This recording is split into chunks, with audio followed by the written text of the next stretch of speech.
Hey, this is starting to fall down a little. Why are the children doing what they're doing?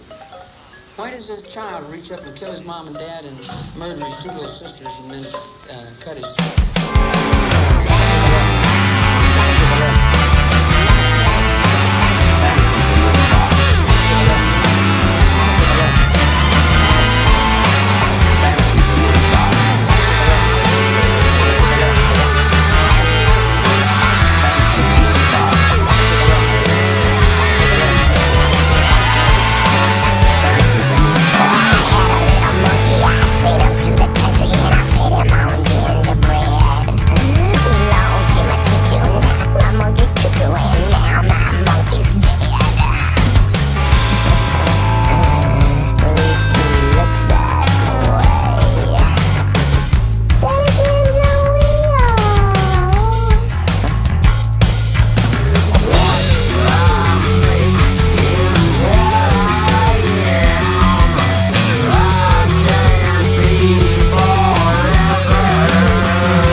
and then they cut their wrists and write "I love you, God" all over the walls and hang themselves on the ventilator. I don't know when to stop when that happens.